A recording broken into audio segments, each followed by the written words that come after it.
I know how many listeners love getting the motivation. If you're just tuning in, this is Reaching Higher, brought to us compliments of a leader in travel, and I go by the name of Mantu Bungani. And what about this time on a Monday, on Motivational Monday? We have climbing the career ladder with Kodani Hlatwayo, and she is back once again today, and she is in the studio. So good morning and welcome back, Kodani. Good morning, Bantu, for such a warm welcome. I'm trying to make Yeah. us warm in the studio because some of the devices in here, which we won't mention what they are not really warm.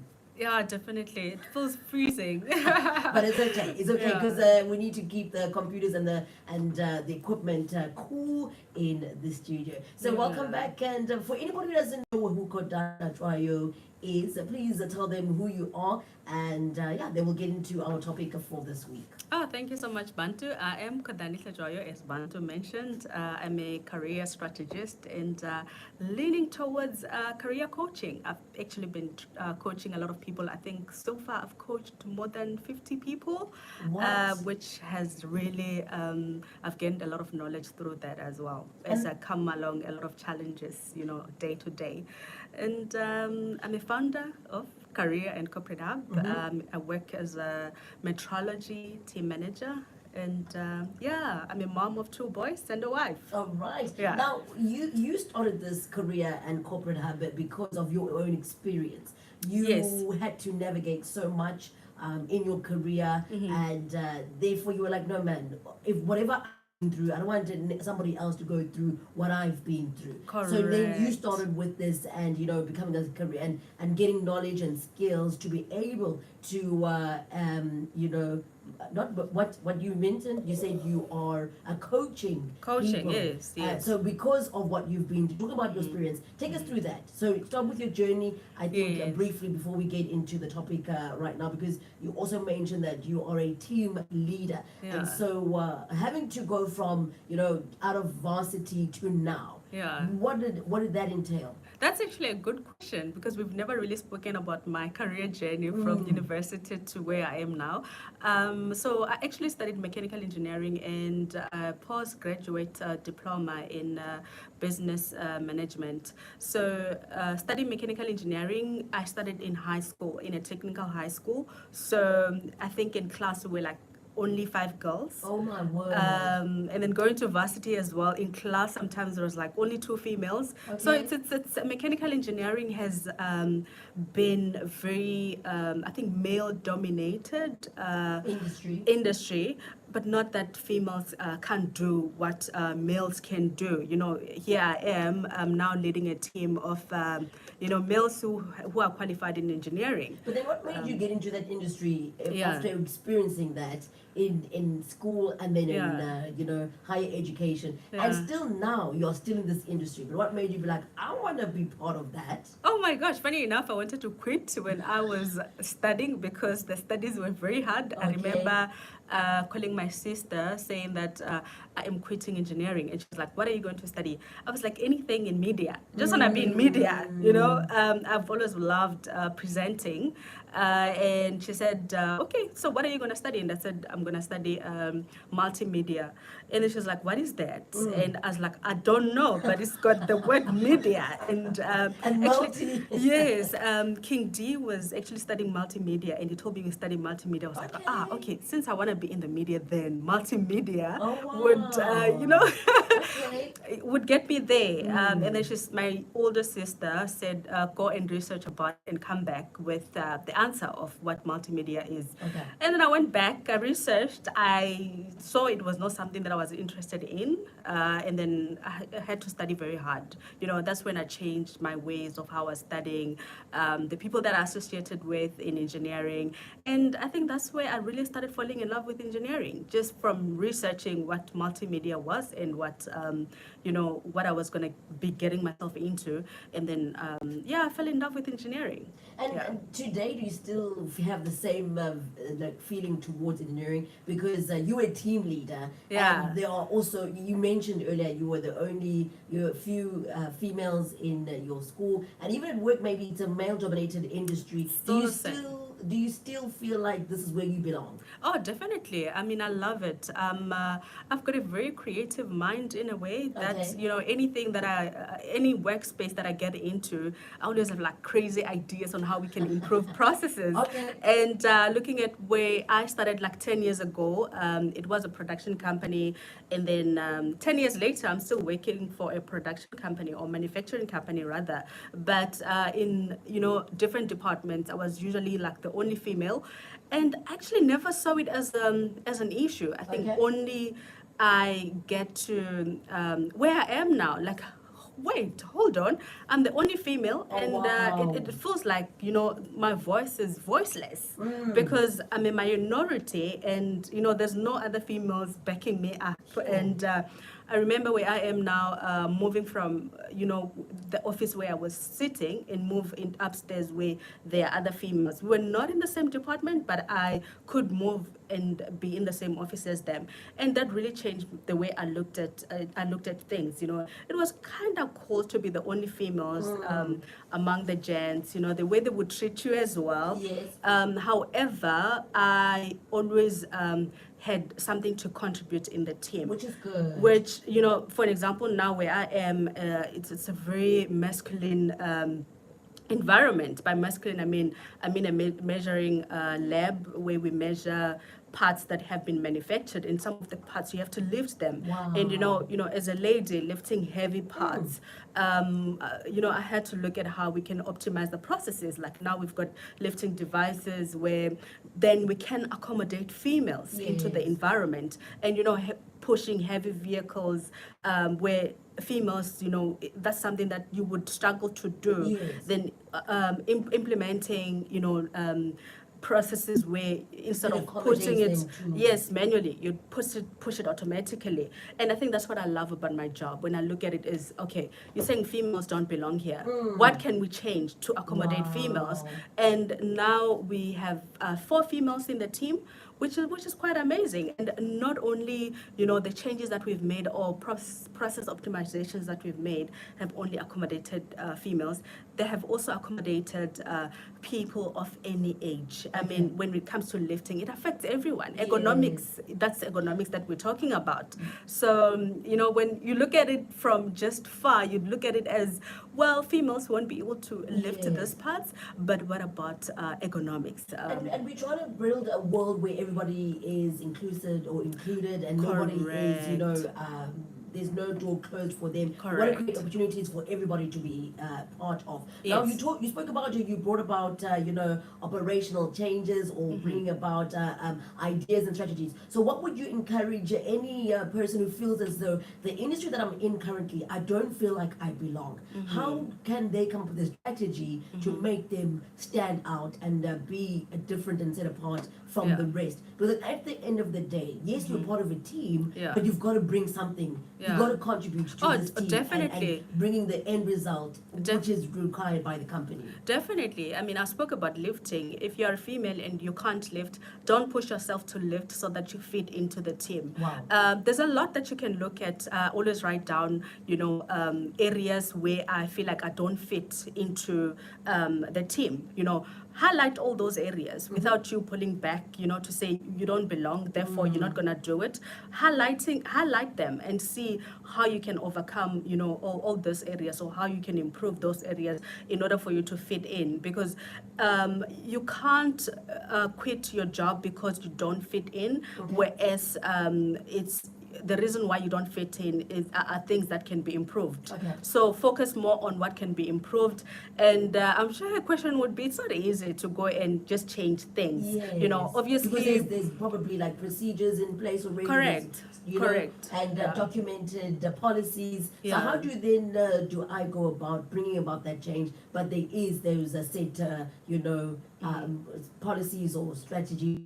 Yeah, my biggest strategy as a female in a male-dominated environment was listening to all the issues that the team had, and escalate them to my manager, not as the team is complaining, like more like, I think we should implement this and it would work well in the team. I think the team morale could be boosted by, us having maybe regular meetings to align with the team, to have like everyone in the same room, know where the gaps are, like sort of like being the voice of the team. So now the team Yes. looks at me as, okay, this one we can trust her because, Yes, she's not confessing or making it seem like we are, working, but yet she wants good for us, and she's correct, coming and correct. addressing it in a manner which is safe for us, and we can Correct. deliver at the end of the day. Correct. And it was not also for me to take the spotlight.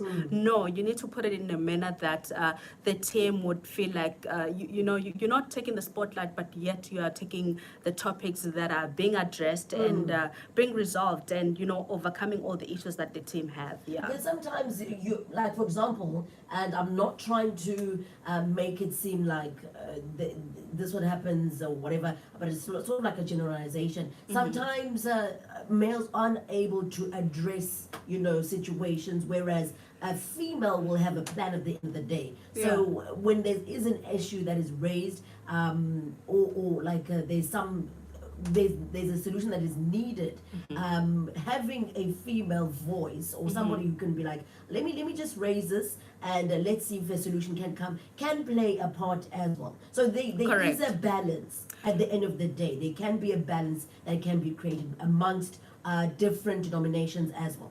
Yeah, correct. I mean, if there's an issue and you raise it and you give a reason why it has to be, addressed, then with the reason, it helps to really improve the environment. I think a lot of males are too direct, and most females are not, so direct.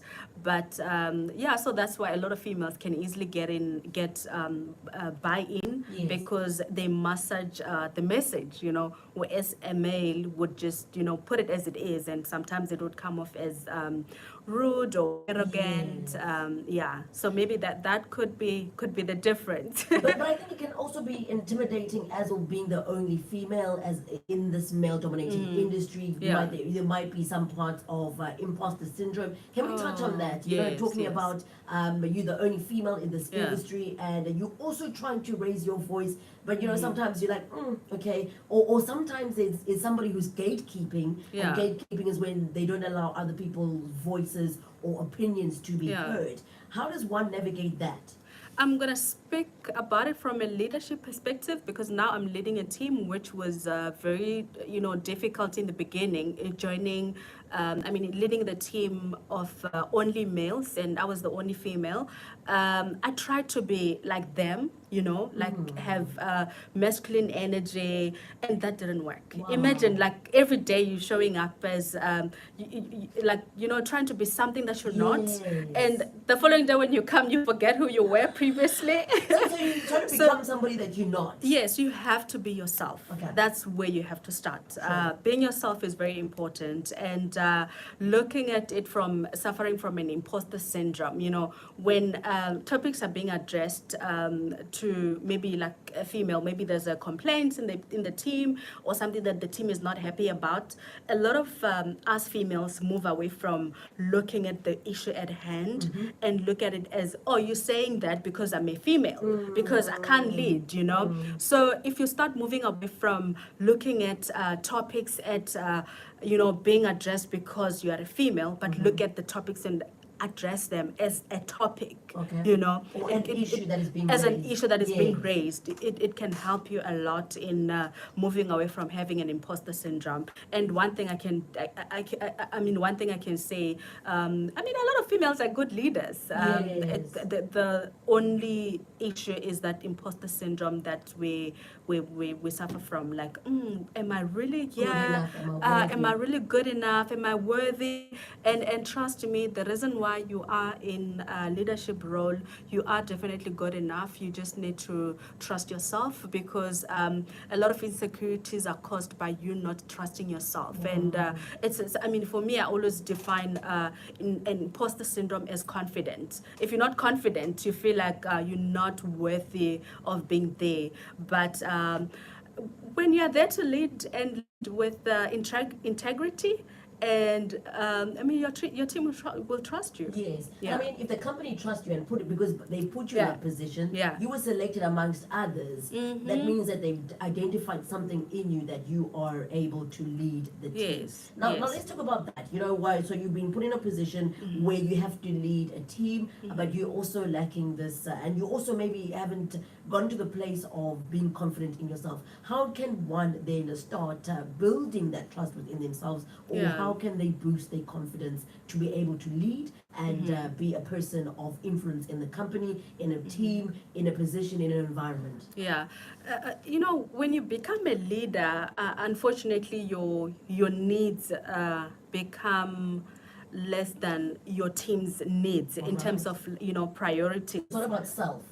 Yes, in terms of priorities, like you need to listen to what your team needs, and address their needs. That's where you start building trust. But if you focus more on what you want your team to do, then it affects the trust with the team. Okay. Which I see a lot of people, when they become leaders, they feel like, oh, now I've got power, so therefore I must exert my power to the team, which creates a very unhealthy environment in a workplace.